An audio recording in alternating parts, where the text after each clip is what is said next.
আমি ব্যাগ দেখে আমার গাড়ি থেকে আমার মাথা নষ্ট হয়ে গেছে কি আমি কথা পারবেন কিছুই নাই, পুরো খালি করে দিছে। হ্যাঁ আমি প্রবাসী, আমি বৈধ চ্যানেলে রেমিটেন্স পাঠাবো, আমি হুন্ডিতে যাব না, আমি ব্যাংকেই রেমিটেন্স পাঠাবো।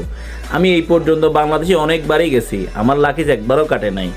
আমি বাংলাদেশি মোবাইল সরকার না নিতে দিলেও কোনো আপত্তি নেই, কারণ আমার পরিবার পরিজন আত্মীয় স্বজন সবার হাতেই অ্যান্ড্রয়েড ফোন রয়েছে, স্মার্টফোন রয়েছে। আমি মোবাইল না নিলেও কোনো সমস্যা নেই।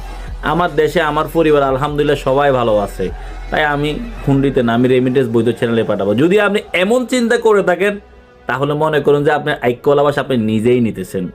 আপনি প্রবাসী, আপনাকেই লড়তে হবে। আপনি নিজের জন্য না হলেও অন্য প্রবাসীর জন্য হলেও আপনাকে লড়তে হবে। আজকে সরকার ঘোষণা দিয়েছে আপনি 2 মাসের বেশি থাকলে আপনাকে রেজিস্ট্রেশন করতে হবে সিম কার্ড, আপনাকে গভর্নমেন্টের কাছে রেজিস্ট্রেশন কমপ্লিট করে থাকতে হবে 2 মাসের বেশি হলে। কেন?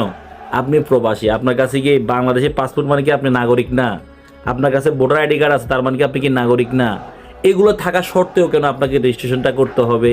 কেন আপনাকে এয়ারপোর্টে হয়? বাউরে এই পোস্ট কবে ধরছ? তো এই ফোঁস আমি লইতাম না, কে লইব?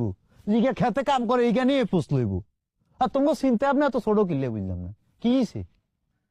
আর আম্মা বলছে বিদেশ গিয়ে চাকরি করতো, তুমি তো কোটিপতি চলে আসছো, আর মা কি এটা মাইনবো নি? না মানার কি আছে, কেন মানবে না?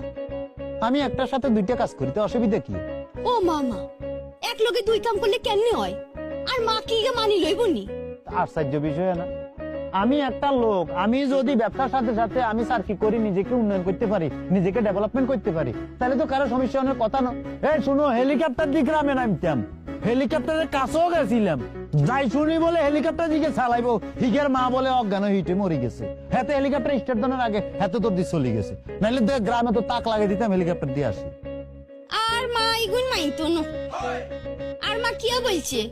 আর মা বলছে তোমারে লাখপতি হইতে, তুমি তো কোটিপতি হয়ে চলে আসছো।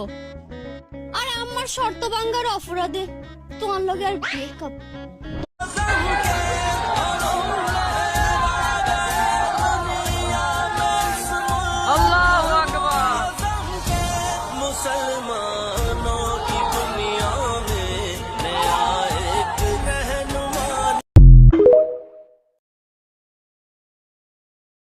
उस्ताद तो हमेशा उस्ताद ही होते हैं। शागिर्द को कभी उस्ताद के आगे निकलने की कोशिश कभी नहीं करनी चाहिए। अगर हमें उस्ताद ना सिखाते